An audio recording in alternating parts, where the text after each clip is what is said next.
साथ चलिए अब अगली महत्वपूर्ण खबर का रुख करते हैं।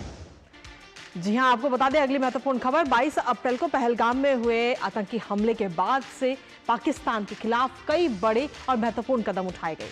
भारत ने पाकिस्तान के साथ सिंधु जल समझौते को रोक दिया और कई तरह की पाबंदियां भी लगा दी हैं।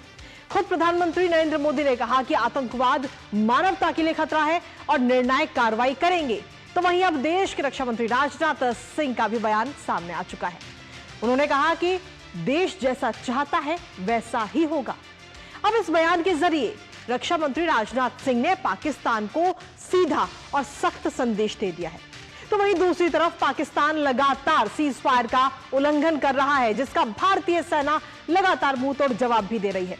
करेंगे इस पर चर्चा, लेकिन उससे पहले आपको दिखाते हैं राजनाथ सिंह की पाकिस्तान को दो टूक क्या कुछ कहा राजनाथ सिंह की तरफ से। साथियों, एक रक्षा मंत्री के रूप में मेरा दायित्व है कि मैं अपने सैनिकों के साथ मिलकर देश की सीमाओं की सुरक्षा सुनिश्चित करूं, और मेरा यह दायित्व है कि अपनी सेना के साथ मिलकर देश के ऊपर आंख उठाने वालों को मुंहतोड़ जवाब दूं। आप सभी हमारे प्रधानमंत्री नरेंद्र मोदी जी को अच्छी तरह जानते हैं, उनकी कार्यशैली से भी अच्छी तरह परिचित हैं, उनकी दृढ़ता से भी अच्छी तरह परिचित हैं। जोखिम उठाने का भाव किस तरीके से उन्होंने सीखा है अपने जिंदगी में, उससे भी आप अच्छी तरह समझ।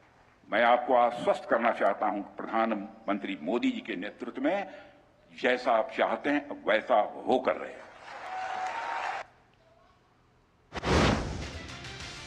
तो सीधे तौर पर पाकिस्तान को दो टूक रक्षा मंत्री राजनाथ सिंह का ये बयान इस वक्त सामने आया। लेकिन इसके साथ ही अगर हम देखें तो लगातार पाकिस्तान सीजफायर का उल्लंघन कर रहा है। एलओसी पर पाकिस्तान की तरफ से नापाक हरकतें हर रोज नजर आ रही हैं। पहलगाम हमले के बाद से पाकिस्तान जो है वो बौखलाया हुआ है, खासतौर पर जब भारत ने पाकिस्तान के खिलाफ कई सारे कड़े कदम उठाए, सिंधु जल समझौते को लेकर के, और साथ ही कई सारी जो पाबंदियां लगाई हैं उसको लेकर इस वक्त पाकिस्तान बौखलाया हुआ है।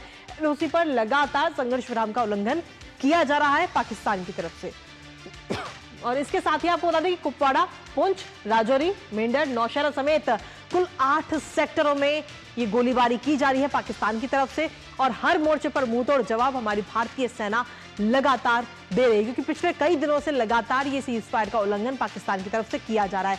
इसके साथ ही सेना ने फॉरवर्ड पोस्ट से भी तगड़ा पलटवार किया है, जो आगे की पोस्ट है उनसे भी तगड़ा पलटवार पाकिस्तान को किया है और मुंहतोड़ जवाब पाकिस्तान को दिया गया है।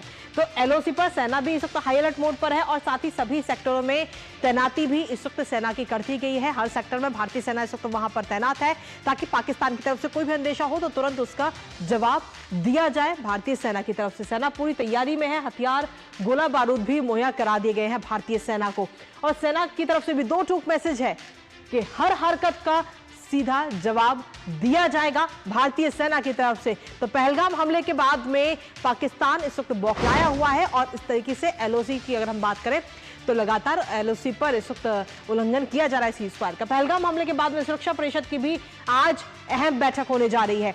बंद कमरे में विचार विमर्श किया जाएगा। यूएन में भारत पाकिस्तान के जो तनाव है उस पर कहीं ना कहीं ये मंथन होगा। यूएन में पाकिस्तान की चालबाजी भी देखने को मिल रही है। भारत की शिकायत जो है वो पाकिस्तान करता हुआ नजर आएगा।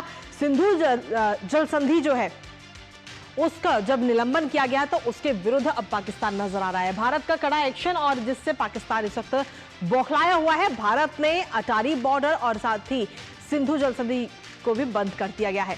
तो यूएनएससी अध्यक्ष की तरफ से भी कहा गया कि आतंक का कोई बहाना नहीं है। ग्रीस के राजदूत का कहना है कि हर रूप में निंदनीय है आतंक। तो आतंक के खिलाफ पूरा विश्व जो है वो इस वक्त एकजुट है। साथ ही भारत का पक्ष रखने को भी न्यूयॉर्क मिशन जो है वो भी